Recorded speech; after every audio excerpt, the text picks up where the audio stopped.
A Public Protector Busisiwe Mkhwebane turned EFF Member of Parliament has confirmed that she is taking the National Assembly and her former office to court. She told the City Press that this is over the payment of her pension as well as interest. Let's discuss this looming showdown with Advocate Mkhwebane, who joins us via video link. Good to have you, Advocate, and thank you very much for coming on this evening. Good evening, and good evening to your listeners. Thank you for inviting me. So at the time when you were about to exit the office, you had indicated that yourself and your legal team would have wanted to take the report of Parliament on review. How far are you as far as that process is concerned? The process is on track. The legal team is working on that before they close for the holidays. They were still busy drafting the necessary documents. So that process is still on track. And yeah, that's all I can say for now. Yeah. Is that process then of challenging the report not also linked to the process of you fighting for your benefits?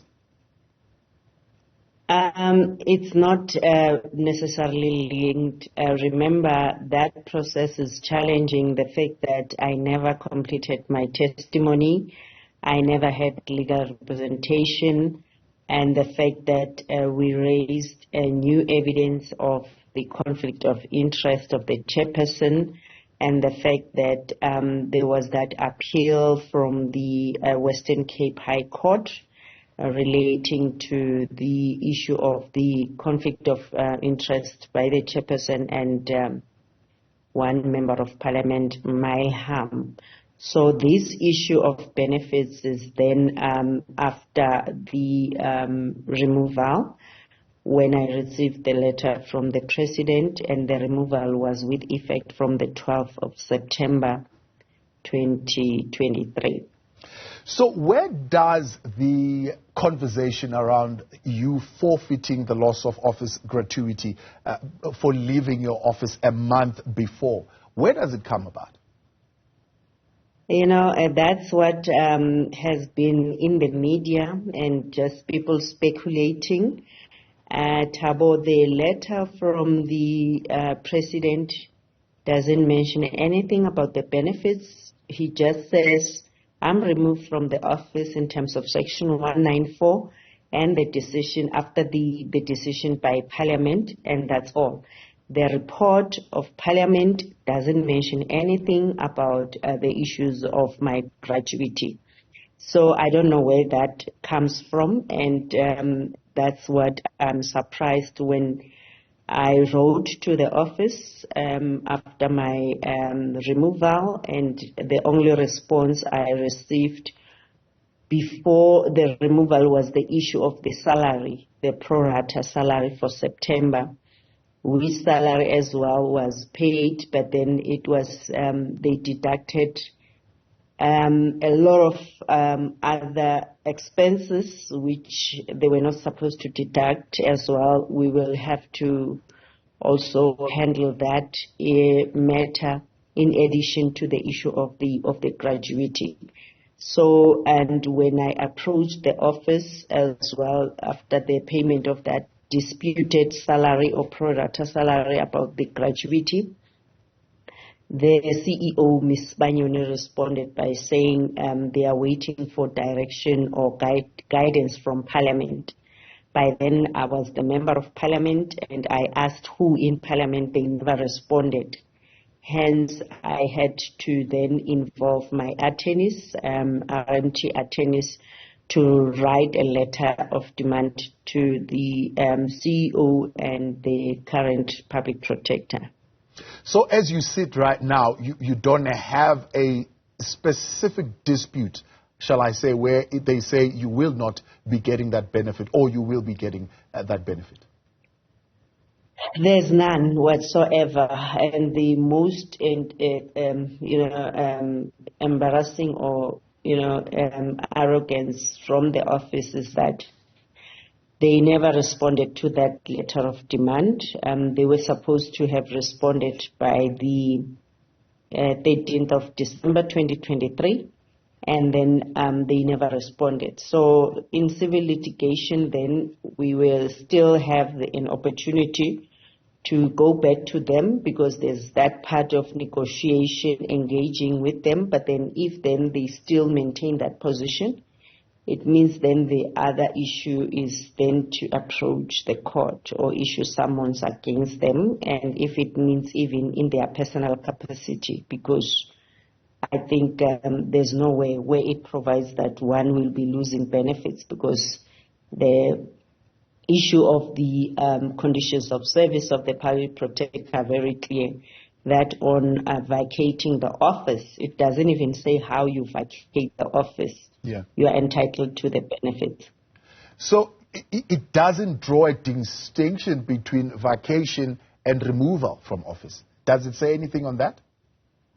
It doesn't say. It says on vacating the office based on the following 3 items. So it doesn't say if you are removed or dismissed, actually, then you don't receive the benefits. Actually, that's violation of my rights, Thabo, because even an employee, a public servant who's dismissed from public service, you might not receive all your benefits, but you do receive your benefits if your term is terminated before or you are like dismissed in public service. So I don't know where do they get that provision where they say I wouldn't be entitled to my benefits. Yeah. Do you think that would be then a point of discussion in the court? Because as you say, it's not mentioned anywhere. And quite curiously, the Section 194 committee also does not make mention of it in their 404-page report. Is this going to be then a point of discussion that's going to be raised during, if we actually end up in court around this matter? Yes, definitely. But then, as I'm saying, the first step is for them to respond or for us to engage. And if not, that negotiation process, if it doesn't bear any fruits, then we will have to approach the court. And I think that's the crucial part, because I don't think as well it's necessary to even go to court and expend state resources unnecessarily. So that's where we are now, and I think the beginning of the year, I hope sanity will prevail to the office. So at the tail end, I suppose, of the Section 194 process, where you, of course, had said you had ceased to have legal representation, a budget of, I think, 4 million rands, if I'm correct, had been allocated for you to wrap up that process. Are you still having access to that budget in terms of the legal challenges that you're bringing, or will you have other ways of funding your legal challenge?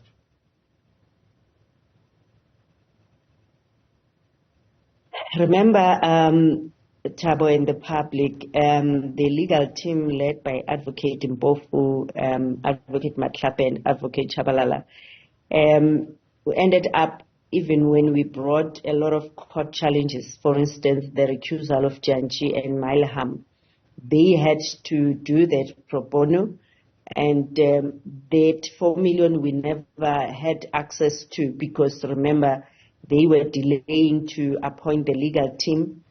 The withdrawal or dismissal of the late Chane, may his soul rest in peace, and then they reappointed him where we did the work, where he then withdrew because of the frustration from the chairperson and the appointment of the Bill Mitswening attorneys. So that money should have been accessed in part by also the Chane attorneys, and I hope state attorney and the office will pay some of the legal fees which he was entitled to. So that money was never actually utilized in full. The only thing possibly is my traveling to Cape Town, because that 4 million apparently included even traveling and legal fees. That's what the then acting public protector said. Yeah. So just for clarity again, you are saying you're expecting that once again, your legal process in challenging this would be funded by the state? I'm expecting that, because remember there's that 4 million which is available, though their argument was that the 4 million was available for the process of the Section 194 committee, which at any rate, Janchi, as the chairperson, ended up saying he's now functus officio, no longer participating, but then they will still be mentioned in the court papers, and as well we still expect the office to pay for those legal fees, because it's still related to the same particular process. But I need to indicate that that is just making sure that this matter is ventilated in court, and we don't find ourselves with the same situation in future. All right, let's then just wrap up with clarity once again. You've now written, you're saying, to Parliament a letter of demanding some clarity on particularly who is providing clarity on your benefits and the payments thereof. Did you put a limit, a time in which you would expect a response from Parliament? No, I didn't write to Parliament. Parliament has nothing to do with this. I said I approached the CEO. I wrote an email to her. She responded by saying they've asked Parliament for guidance. I don't know who in Parliament, because I asked who in Parliament, she never responded. Hence, I'm saying my attorneys then wrote a letter of demand to the Public Protector and the CEO, and we were expecting a response by the 13th of December 2023. They failed to respond.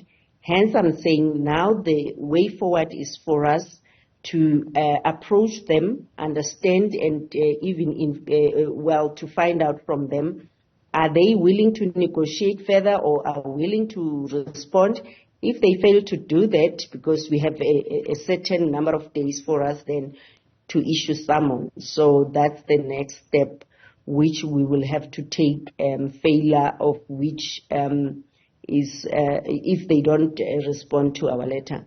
I don't engage with Parliament. I just wanted to know who in Parliament they are seeking guidance from, so that I can also check on what basis are they involved as Parliament. All right. Advocate, you are a member of Parliament, though I'm sure it should be easy for you to find that particular information in terms of the processes of Parliament. That's why I asked who in Parliament are they engaging. Hence, I wanted that information so that as member of Parliament, I can then engage with my counterparts and find out on what basis are they involved in this particular matter. Because this matter is now purely within the hands of the Public Protector. And that money remains. All right, we seem to have lost that signal there, unfortunately, to Advocate Mkhwebane as we are wrapping up.